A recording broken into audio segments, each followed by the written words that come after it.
How's it going? Good morning, good afternoon. Welcome to Tech Talk from Zyxel. Uh, Raise your hand if you could hear my voice. Good afternoon. Again, my name is Try from Zyxel. If you've been here before, I've been a senior product manager here at Zyxel for over 15 years. I've been in the networking industry for about 20 years. So this is pretty much a weekly interactive discussion forum that we want to try to run every Tuesday at about this time. Really to provide you a quick, informative session and making it a little bit interactive. So if you want to ask any questions, you can use the Q&A box at any time. We want to do a quick introduction of Zyxel. Usually we do a topic of discussion, which is what we're going to talk about today, related to content filtering. And then, of course, at the end, we're going to open it up to Q&A sessions. So get those posted. If you would like to ask them as well at the end of the session via mic, you can get your mics ready and we can do that as well. Also, don't forget to follow us on Facebook as well. So let's go ahead and get started. So quickly, Zyxel is celebrating this year our 30th anniversary. So 30 years of networking experience. We were established in 1989. We have 1,500 employees worldwide, and that powers up 700,000 businesses with Zyxel solutions. And we have over 100 million devices making connections, network connections throughout the world globally. We offer a comprehensive range of products. I primarily deal with the security product line and also the wireline Ethernet switching product lines. And I have a counterpart, Sean Rogers, who will also be doing some of these Tech Talk sessions as well, who covers the wireless and Nebula product lines and also consumer product lines. But really, we have a whole range of products, right? We have end-to-end solutions from security with UTM, doing UTM threat protection, VPN connectivity, encryption. We have managed and cloud access points for wireless connectivity for any kind of those applications. We have Ethernet applications that will connect anything related to a wired connection, fiber, using copper, 10 gig, layer 2, layer 3 with PoE. We have also gateway devices that will provide you like hotspot functionalities or different kinds of router solutions, and also being able to manage all these things via standalone or in the cloud. So today I wanted to cover content filtering. You know that everybody, actually the average user in the US actually uses a device of some sort to connect to the internet for 6.5 hours in a day. So this is a lot of times it's either during work hours, obviously, because they're just on computers. But really the thought of all of this is what are they doing? What are the sites they're going to? What kind of applications are they using? And are they doing it, for whatever reason it's for business, or is, how long are they there for? And also the boss, does the boss care? So I also had an ode to Grumpy Cat there. Rest in peace, Grumpy Cat. And since everybody's doing that. So you never know. People are watching, memes. They're watching YouTube videos. They're watching, following Instagram, whatever it may be. But there's a lot of productivity, or at least things that you just may want to know. And that could also be a security hazard because you never know where they're going. There could be sites that are malicious that are involved in the process. So obviously it takes up time, potentially could take up money because machines can go down, things like that. So do you even care? Is that something that is important to you, to your business, or even to your customer's business? Is that something that the IT manager or the CEO of the company wants to know about? So we want to be able to take that control back. Using content filtering, using application control, using UTM is a way to get that visibility into your network, being able to see what is going on different levels, and be able to get kind of reporting, get information back, which is very useful in determining what you want to do, what kind of actions you want to take in those regards. So unified threat management in general is all about doing security in a network appliance. So the network appliance, UTM just stands for Unified Threat Management. It provides a protection of your network on multiple layers. It's usually not just one thing. And it provides usually from the WAN to LAN. Most people think about it from the outside in, right? So internet connections from the outside in, but there is a lot of security protection that's needed from the inside out. And that's where a content filtering and application control kind of comes into play. And of course, there's always an umbrella of like a cloud-based functionality where information is shared, how the intelligence is also signature-based back down to the device itself. With content filtering, there is a global database, and I'll talk a little bit more about how like content filtering itself works in our products. But either way, it allows for UTM to protect you against viruses, gives you VPN connectivity, gives you antivirus, anti-spam, URL web filtering, and things like that. And so that layer, when you're talking about protection of a security network, it's all about multi-layers. So today we're going to cover just a really small portion of it. Primarily, it's the not the outside coming in like IDP, antivirus, or sandboxing type things, but it's mostly about the things coming out. Being able to get that kind of control on that web filtering, and then being able to do that, you gather all that information, always being available through a cloud database. So that's very kind of the important now. We always tie it in. Signatures are only good for as long as something new doesn't come out. So being able to actually utilize the cloud to get that intelligence kind of really pushes forward the product and being able to react to new sites or new threats, new things like that. So today we're going to focus primarily on like the content web filtering, kind of botnet and application patrol, like I said, from pretty much the LAN to WAN access. So web security itself in our products really kind of focus on URL, kind of URL blocking, as you're kind of used to, right? Being able to block a certain website. Also being able to protect against, control sites or botnet applications, and also against malicious web pages that have been kind of, compromised. So there's a lot of, in the news, there's always levels of people using different exploits, using command and control servers and things like that, maybe go through from a web page that somebody's clicked. There's a lot of clickbait out there where people are going to will click it and then it ends up going to a particular site.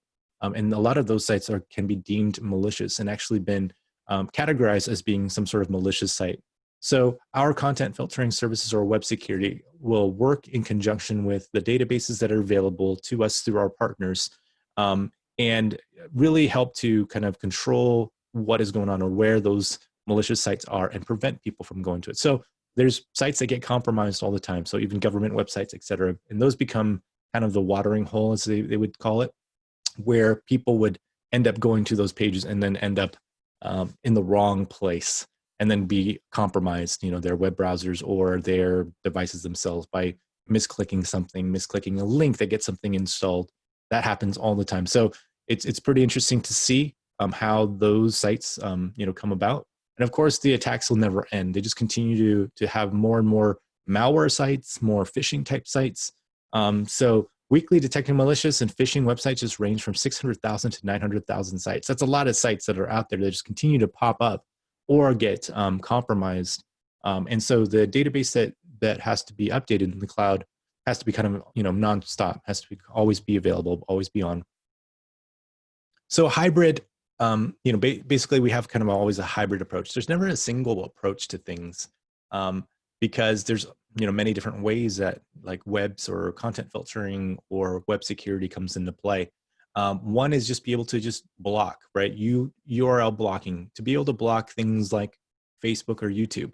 I don't know if any of you have that question. We get that question a lot fairly recently, over the last maybe year or two, where people have just been calling us and saying, hey, a lot of our content filtering services now that we had before that used to block Facebook or YouTube no longer do that. And in a lot of, in most of the cases, because the the device that is currently been using or they've been using cannot block HTTPS, so an encrypted web page, unless you do some sort of SSL encryption, which is really tedious. I don't know how many of you've tried to do like SSL encryption itself. Like it's just cumbersome being able to have to load certificates onto devices that you may or may not even control. And so being able to do URL blocking or even domain name blocking at this level, at the hardware level, is a huge plus in combination with actually looking at content itself. So that we leave the content, kind of the categorizations to that web server.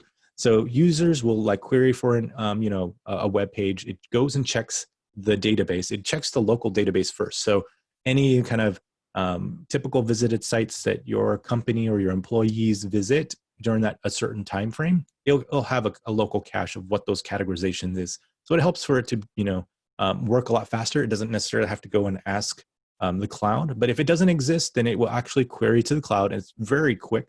It does a check. It does the categorizations are all there as well. So it does that in a query of say, hey, what is Facebook, and it will return basically Facebook is a social media site. And depending on how you've configured your profiles in your firewall, social media could be entirely blocked, right? Or it could just be logged and monitored. You can choose how you want it to do, what it does for you, so you can get that visibility.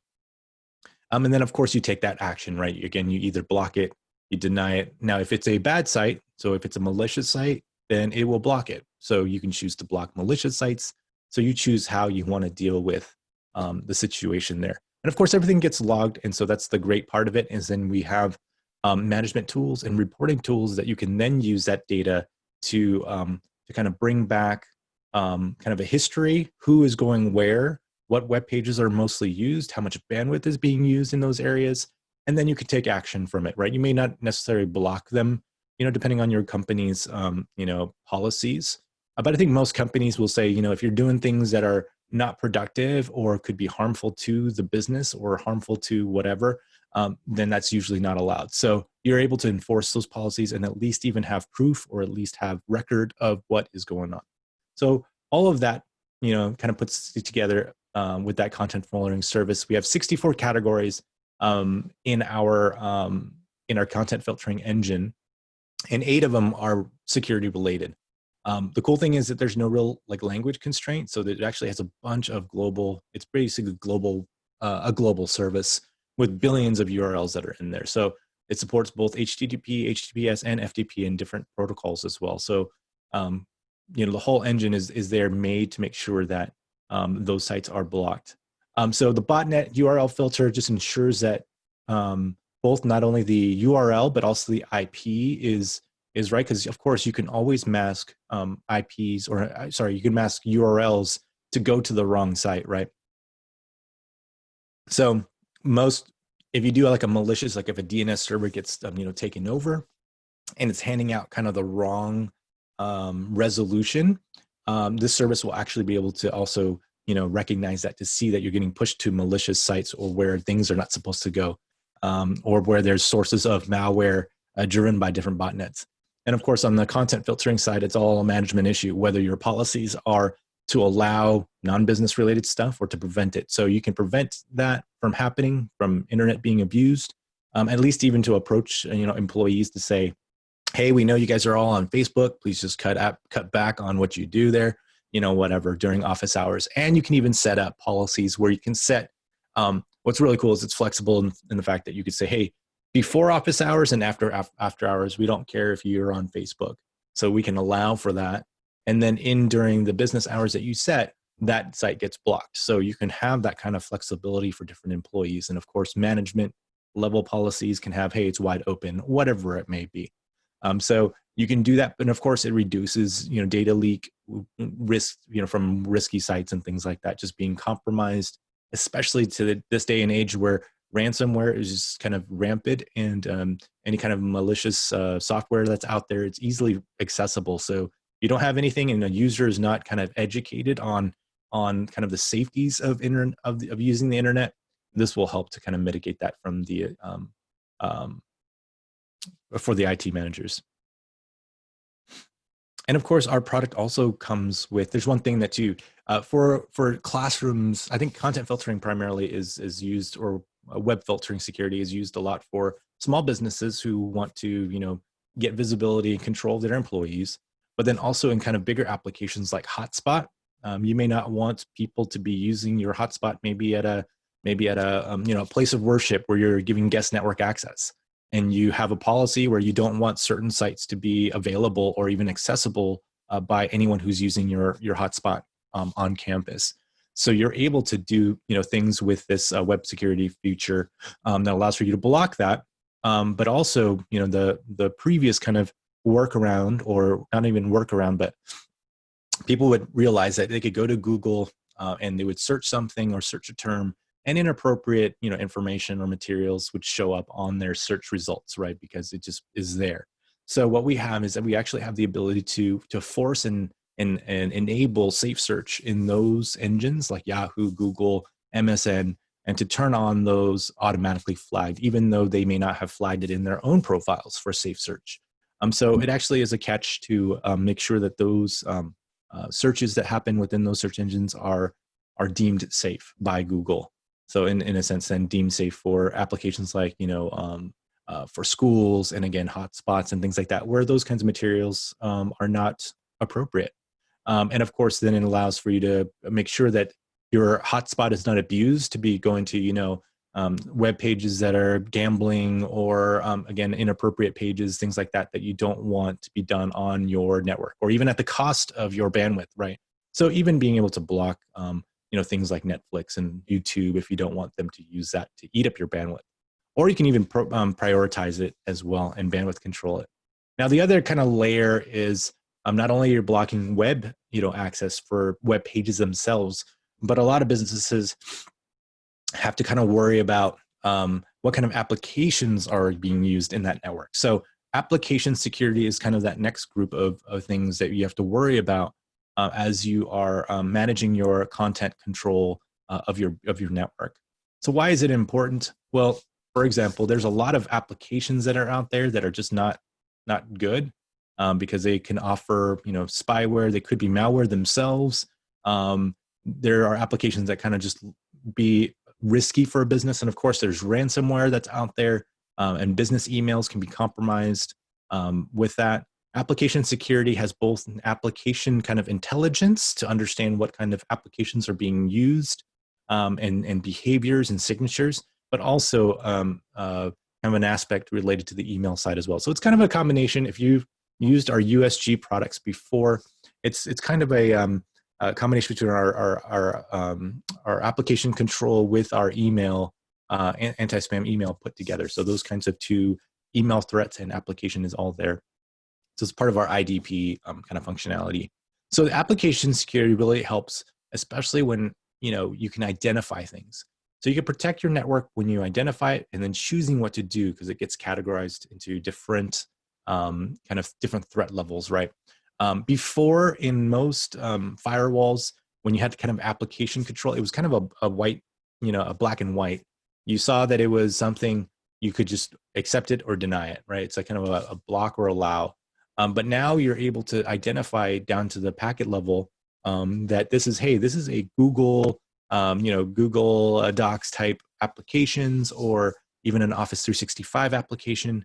So we will allow it, or we can even prioritize it. So we'll prioritize it to give it the best chance or the best experience for the user. Or things like Netflix or Pandora or Spotify, things like that, we can actually choose to throttle them. So you can control to see how much bandwidth they use if you want to allow it. But then, of course, with like Netflix and YouTube or even BitTorrent type things, where people are downloading illegal music or video, that kind of thing, any kind of torrents will get blocked. Now, one aspect of this that is really, really good is that you would also have the ability to block, in combinations with the content filtering, is a lot of encryption sites, right? People who are using Tor, using kind of the ability to kind of proxy themselves, basically build a VPN tunnel somewhere else that doesn't have content filtering and be able to access, any web page they want.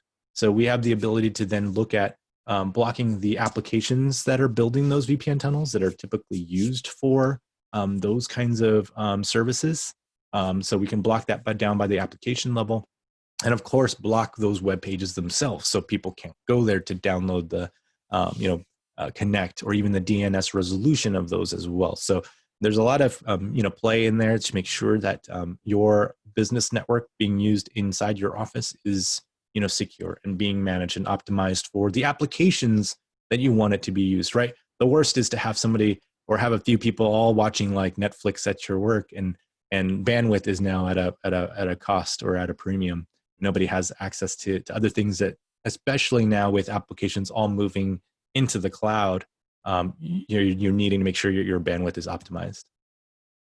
And another way to kind of control or block is with GeoIP enforcement. What GeoIP enforcement is part of our kind of our content filtering, or some of our service, it's a standalone product, but primarily if you got the bundled service comes with all of those things kind of put together. And what GeoEnforcer does is it maps IP addresses, which are registered into the IP global database, and maps it to the countries that they belong to. And so you can actually see and identify when you see connections that are coming in down to kind of the country level.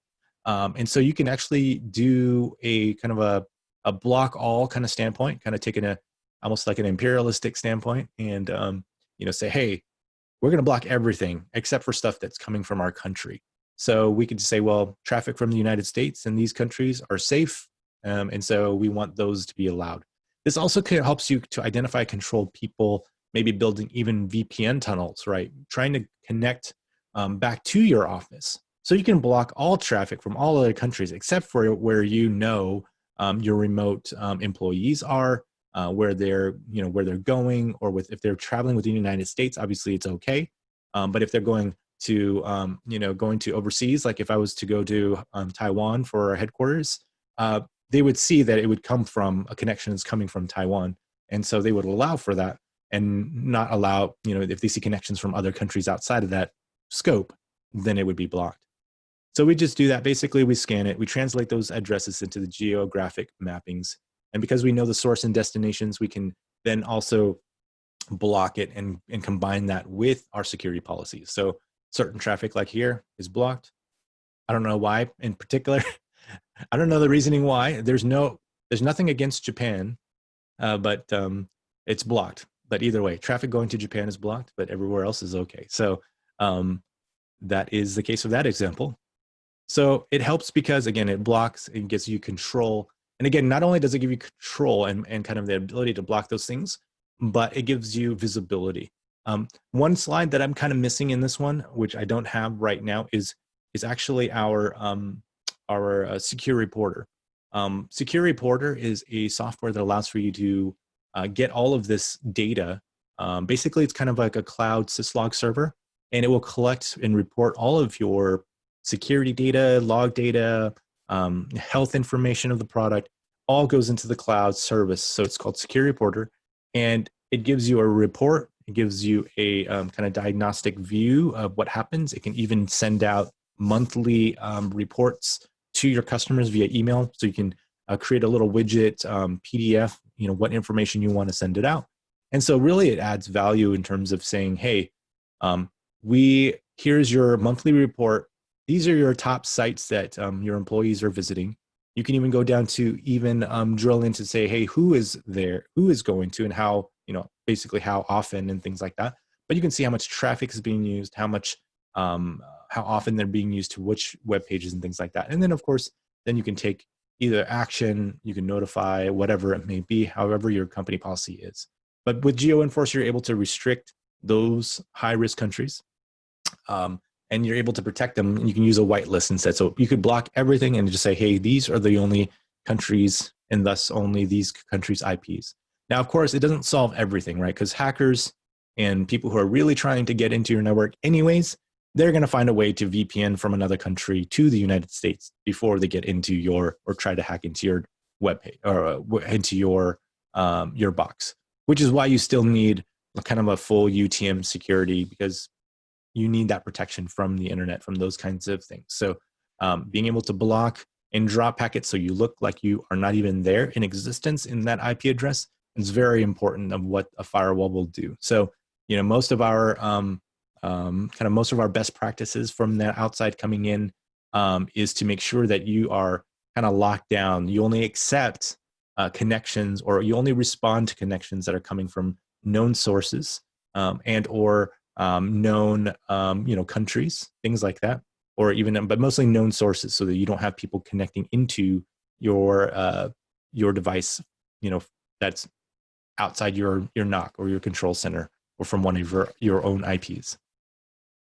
Now, the product lines that have content filtering and kind of web security functionality, as well as UTM, are actually most of our security product lines. All of our Zywall USG products, like our 40, our 60, and 110, if you're familiar with those, Those continue to offer you content filtering, give you the web security, has email security, application control, antivirus, also GeoIP enforcement as well. So, all of those can be bundled together or bought a la carte with the USG series. Now, depending on which model you need, you just kind of have to go through the process of figuring out how fast the speeds are, what kind of, if you are doing full UTM or not, or if you're just looking for, content filtering services or web security services, then those are a lot less taxing. So your bandwidth available or the processing power to push throughput through that WAN connection is a lot higher than you would expect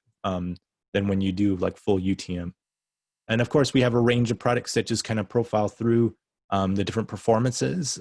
So a scale between offices of 5 people all the way up to a couple hundred people is a good scale for our product line. So all the way up to the USG 1900, which will do 710 megabits per second on the UTM side. But of course, the one product line that we want to push and want to make sure you know about and move your customers to is the next generation. Basically, it's our advanced threat protection. If you don't know about the ATP, there's some previous tech talks that I've done that just focus on cloud kind of cloud threat protection using ATP and using those cloud intelligence to get that and being able to do sandboxing. So these are a sandboxing box. They do all the UTM functionalities that you have heard, as well as sandboxing. So it can protect against unknown threats as well. But the big kicker is that it has a very high performance throughput on not only the firewall, but also the UTM performance. So even on the lower end, the ATP 200, which has probably a street price around, under $600, it will do 450 megabits per second. So on a realistic iMix kind of connectivity, you're going to get, 250, probably around 250 megabits per second of full UTM throughput, depending on your application. So that for $600, it's going to be very affordable for customers, like I mentioned earlier, who are complaining that, hey, my internet connection has gone up to 200 megs, 300 megs, and I can't keep up, right? My firewall that I have right now can't keep up. What do you have? And rather than offering them a super expensive box that will do 200 megabits per second of UTM, you're going to offer them a $600 box basically to do that. And of course, it scales as well all the way up to the ATP 800, which then does, I think, 1,200 megabits per second of UTM throughput. And of course, all of our products. Now, if you want to resell our products, you want to jump into our partner program, it is free. We offer a very aggressive program. Pretty much when you join it, you're going to get double-digit margins through distribution, meaning that how we kind of price things out in the market today is Amazon kind of we kind of set a target street price, and that's kind of what you kind of see on Amazon if the product happens to be sold on Amazon. From there, you're going to be making, even if you had to sell or had to quote your customers Amazon pricing, because that's probably your number one thing, right? You may quote a line item, or your customers may want line items. And if you happen to quote line item, invoices, they will see the price and they will go to Amazon and they will check the price and say, hey, either you're in line, you could be a little bit more expensive, but if you're way out of line, then they're going to catch it and they're going to say, hey, why am I doing that? So a lot of partners, unfortunately, because of that scenario with a lot of other partners, a lot of other vendors, they are, just telling the customer, just go buy it on Amazon. I'll just go install it. So they could really lose out on the hardware there as well, the hardware cost or the hardware revenue. So 16% is where you start at silver when you sign up. That's off distribution. So you could enjoy anywhere between 16 to 20% off of pretty much Amazon price. So if you sell at Amazon, that's what you're going to look. That's what our goal is to see that's what you make, or very close to that. But of course, there's also other access. In order to maintain that silver partner program, though, you have to have qualifying sales of 6K during that half year. So really a very low entry point. That's like, $1,000 of product a year. And you're talking about a $600 firewall. That's if you sell 2 firewalls a month. That is more than enough to maintain your silver. And gold is not even that much more as well. So gold is only double that. So if you get to 12K, you enjoy all those other benefits, including a 20% discount. Now, Any partners, though, can have access to our deal registration. Deal registration, whether, whatever tier you may be, if you register a bid deal, which has an MSRP, I think of like either 3,000 or 5,000, I can't remember that number. You can check with your sales rep to see exactly that number. But it will allow for you to get the best discounts. So not only does it reserve that deal for you, so if anybody else tries to quote you, we give you the best price. They can only get whatever their current plan is through distribution. And I believe that it goes anywhere from 20 to 25% discount using the bid registration. So you get some great support there when you bring those projects and deals to us. Now, as a gold partner as well, you have access to our sales engineer. It's kind of loose because we have a lot of partners who are not in the gold tier, but still call us. And please do call us and let us know about your projects that you're working on. If you have questions on, hey, what is good, better, best of this particular implementation of this application? I'm looking to install a UTM product or solution into my customer. Which firewall is best for us to use? Should I have implement just content filtering for the customer, or should I go with the full bundle? Those kinds of things. Feel free to ask us, and we can help you with that, as well as kind of building out any switch or wireless network that you have. And of course, I didn't mention as well, just because of time, all of these content filtering type services are also available in our Nebula control center. So Nebula NSGs, those products allow for you to do content filtering in a kind of a more simplistic way. You just turn on and off kind of a button. You do have your whitelists, you do have your URL entries, things like that. But it kind of helps you to deploy it very quickly, implement it very easily into kind of a central cloud networking management. And of course, we partnered with D&H, Ingram, Synix, and Wave to provide products to you. Now, again, if you have any kind of stock issues with any SKUs at the distribution, make sure you reach out to your regional rep, because they can always work to drop ship those products to you directly from our warehouses in Anaheim, California. And of course, you get a lot of benefits with all of our products. You get lifetime warranty, you get free tech support, US-based tech support here as well, lifetime hardware, lifetime firmware upgrades for the product. So the total cost of ownership to deploying kind of Zyxel solutions for security is very cost-effective against any of the competitors out there. So we look forward to being able to work with you, being able to partner with you. So at this time, if there are any questions, feel free to ask them in the Q&A section, and also you can raise your hand. If there's anybody who wants to use their mic, you can raise your hand so that I can unmute you, so that you could ask me live. Let me put my ears in here just in case somebody wants to do that. If not, you could just ask the questions through the Q&A section, and I can then just answer them on the call. Of course, if you want to email me as well, if thinking through these solutions and what I've talked about today, if you find it useful, or have questions on what to a certain scenario that you're dealing with, feel free to email me. My email is there, posted here, try@zyxel.com. We have a bunch of, just feel free to drop that email, and I could direct it to the appropriate people, to your sales rep, or I can help to answer them myself. The other thing too is we have some upcoming webinars that are coming up. On Thursday of this week, we have a wireless one-on-one. I'll talk about 802.11ax. The week after that, next Tuesday, we'll have IP surveillance. The week after that, we'll have a new partner intro, as well as the following week, Sean Rogers will bring voice over Wi-Fi solutions using Nebula. So there's a lot of things that we constantly want to do and interact and keep you posted on different technologies. Jim asked the question, do you have a virtual lab so we can play with the ATP interface? We actually have a, let me double check. I think we have a demo site now up available that you should be able to log into there, Jim. I will check with you after on what the link is for that to give you kind of that what it looks like. Otherwise, it actually looks very similar to our UTM products that you use today. So you could always log into our USG demo page as well.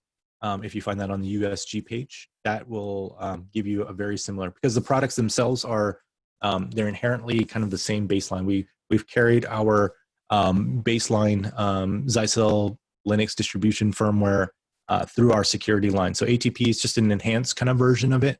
It does have some other features that the USGs do not, but from an interface and kind of configuration, it could be very similar. Though the ATP look and feel right now is, let's say it's a kind of a newer design, so it looks different, but everything is kind of in the same areas. Just the look and feel is a little bit different, but it's kind of a more cosmetic. The dashboard of the ATP is a lot better, I would say, than compared to the USG versions right now. And thank you for that question. All right, I think if there are no other questions, like I mentioned, you can send me any questions you have, try@zyxel.com at any time. So feel free to do that.